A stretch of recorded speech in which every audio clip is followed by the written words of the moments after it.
अस्सलाम वालेकुम class. Exercise 3.5 का क्वेश्चन नंबर 1 और 2 हम ऑलरेडी कर चुके हैं। क्लास में क्वेश्चन नंबर 3 करेंगे, जिसके अंदर क्या है कि solve the following system by reducing their augmented matrix into echelon form and the reduced echelon form. यानी एक ही क्वेश्चन के अंदर दो पार्ट्स हैं बेसिकली, कि उसको पहले एचेलॉन फॉर्म से सॉल्व करें और फिर उसी क्वेश्चन को रिड्यूस्ड एचेलॉन फॉर्म से भी सॉल्व करें। यानी x1 x2 x3 की वैल्यूज फाइंड करनी है। तो उन क्वेश्चंस पे जाने से पहले आपको ये बताऊंगी कि एचेलॉन फॉर्म क्या होती है और रिड्यूस्ड एचेलॉन फॉर्म क्या होती है। अगर हम कोई भी मैट्रिक्स लिखें, उस मैट्रिक्स के अंदर डायगोनल एंट्रीज 1 हो और 1 के नीचे वाली सारी एंट्रीज 0, ऊपर कोई भी एंट्रीज हो, तभी मैंने यहाँ पे एम्प्टी बॉक्सेस बनाए हैं। डायगोनल 1 और 1 के नीचे सारी एंट्रीज 0 हो तो इसे हम कहते हैं एचेलॉन फॉर्म। और अगर थोड़े से रो ऑपरेशंस और करके हम ऊपर वाली एंट्रीज को भी 0 बना लें तो ये बन जाती है रिड्यूस्ड एचेलॉन फॉर्म। यानी कि जो आइडेंटिटी बन जाए कंप्लीटली, उसे कहेंगे ये रिड्यूस्ड एचेलॉन फॉर्म है।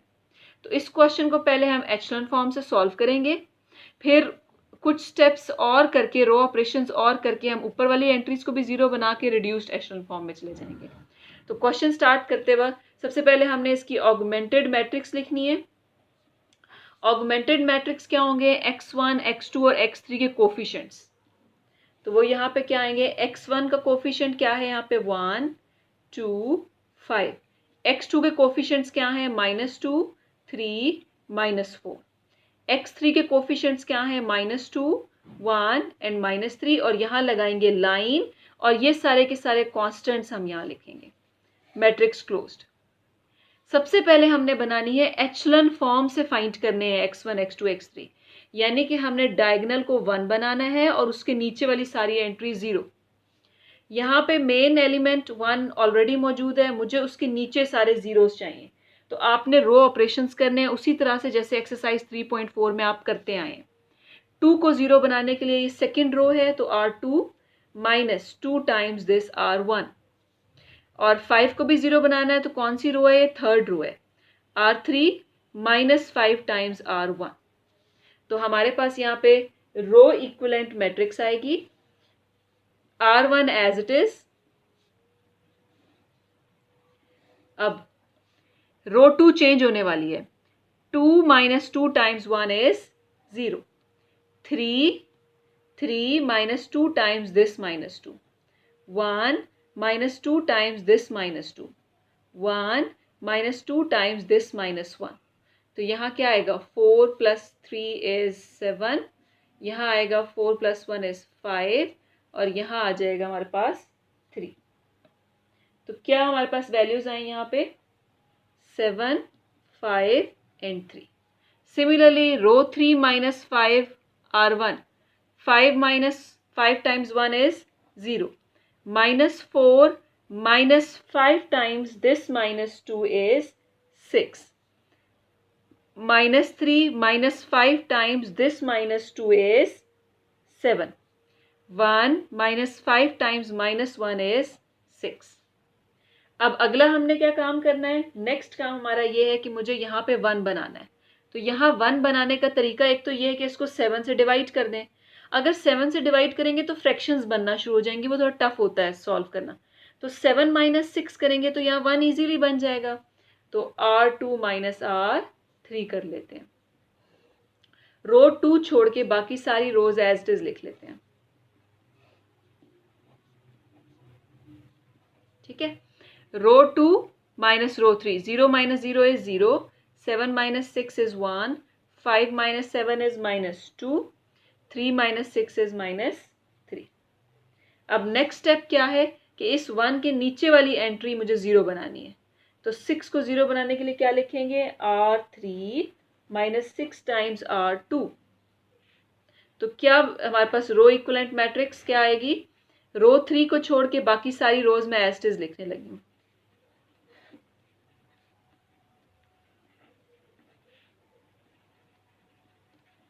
Okay. 0 - 6 times 0 is 0, 6 - 6 times 1 is 0, 7 - 6 times -2 is 19, 6 - 6 times -3 is 24। अब लास्ट वाला क्या बनाना है मुझे, यहाँ पे डायगनल वाला ये 1 होने चाहिए सारे, तो यहाँ मुझे 1 बनाना है। तो 1 ईजी वे क्या है कि 19 से डिवाइड कर दूँ।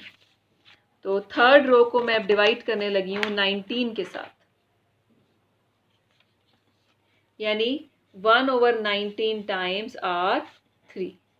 तो बाकी सारी रोज एज इट इज उतार लेते हैं। क्या था हमारे पास, 1 -2 -2, यहाँ था -1, 0 1 -2 -3 0 0। अच्छा, 0/19 0, 0/19 0, 19/19 इज 1, 24/19।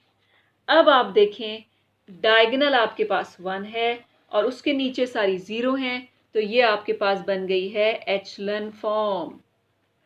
तो एचलन फॉर्म का क्वेश्चन आया तो आपने यहां तक जीरोस बनाने हैं और आगे अब इक्वेशंस बनानी है। इक्वेशंस कैसे बनेंगी, ये देखें, ये x1 का कोफिशिएंट था, ये x2 का कोफिशिएंट था, ये किसका कोफिशिएंट था, x3 का, फिर इक्वल का साइन था और फिर कांस्टेंट था। x1 का कोफिशिएंट, x2 का कोफिशिएंट, x3 का कोफिशिएंट और फिर इक्वल -3। तो यहां से अब इक्वेशंस लिखने लगी हूं मैं। ये देखें, एंड लास्ट रो से शुरू करते हैं। 0x1 + 0x2 + 1x3 is 24/19। तो यहां से x3 की वैल्यू क्या आ गई, 24/19। ये देखें फाइंड हो गया फौरन से। अब सेकेंड रो पे आ जाओ। 0x1 + 1x2 - 2x3 is -3। Values put कर लें इसमें, पिछली वाली क्या आया, x2 - 2 times 24/19 is -3, x2 - 48/19 -3, x2 is minus उधर जाके प्लस हो जाएगा, 48/19 -3। तो x2 की वैल्यू यहां से हमारे पास सॉल्व होके आएगी -9/90। ठीक है, ये भी सॉल्व हो गया। अब पहली रो पे आ जाए, क्या है, 1x1 - 2x2 इस तरह से -2x3 इक्वल्स टू किसके है, -1 के। वैल्यूज पुट कर लें जो जो वैल्यूज दी हुई है। x1 - 2 टाइम्स x2 की वैल्यू -2 टाइम्स x3 की वैल्यू इक्वल्स टू -1। अब इसको आप सॉल्व कर लें, सिंप्लीफाई कर लें आगे पीछे ले जाके, तो यहां से x1 की वैल्यू आ जाएगी 11/19। तो ये आपका सॉल्व हो गया, x1 x2 x3।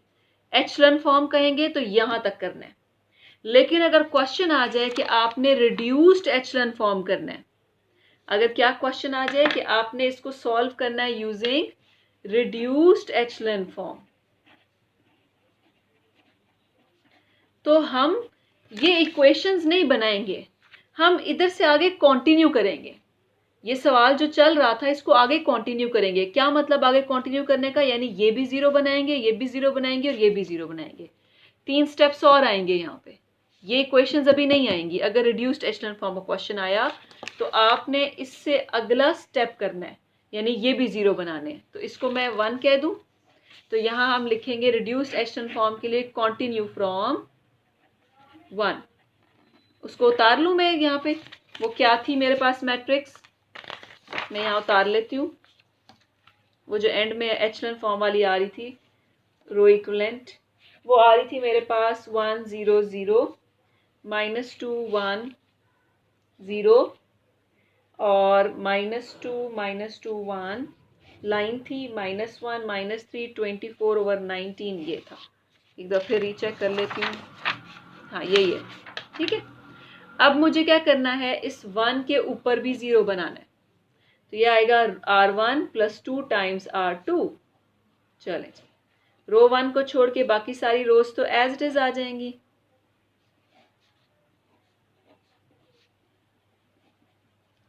अच्छा, 1 + 2 times 0 is 1, -2 + 2 times 1 is 0, -2 + 2 times this -2, तो क्या आएगा यहाँ पे, -6, -1 -2 टाइम्स दिस -3, तो यहाँ क्या आ जाएगा, 6 और ये -1 है, ये आया, अच्छा ये प्लस है, ठीक है, तो ये आएगा हमारे पास -7।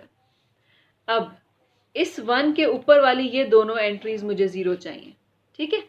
तो ये रो 1 है, ये रो 2 है, तो हम यहाँ लिखेंगे R1 plus 6 times this R3, उसके नीचे वाले 1 को यूज़ करते हैं। फिर ये वाला R2 plus 2 times this R3। तो यहाँ पे फाइनली हमारे पास जो मैट्रिक्स आएगी वो बनेगी 1 0 0, और यहाँ आ जाएगा 11/19, 0 1 0, -9/19, 0 0 1 और 24/19। This is your reduced echelon form, क्योंकि ये पूरी आइडेंटिटी में कन्वर्ट हो गई है। अब यहाँ अब इक्वेशंस बनाएंगे, ठीक है। ये क्या है, 1x1 plus 0x2 plus 0x3 किसके इक्वल है, 11/19। तो यहाँ से क्या आया, x1 इज 11/19। देखें वही वैल्यू है जो पीछे आ रही थी एचलन फॉर्म में भी। 0x1 plus 1x2 plus 0x3 is -9/19। तो यहाँ से क्या मिला, x2 इज -9/19, वही value I. 0x1 plus 0x2 plus 1x3 is 24/19, तो वही वैल्यू आई, x3 इज 24/19। तो ये सॉल्व हो गया। तो पेपर में आपको एक ही फॉर्म देंगे, मोस्टली एक ही आती है, या तो एचलन फॉर्म से करें या रिड्यूस्ड एचलन फॉर्म से करें। अब दोनों आपको पता चल गए। अब पूरा क्वेश्चन नंबर 3 जो है वो आपने सेकंड और थर्ड पार्ट इसी तरह से प्रैक्टिस करें, एचलन फॉर्म से और रिड्यूस्ड एचलन फॉर्म से सॉल्व करके।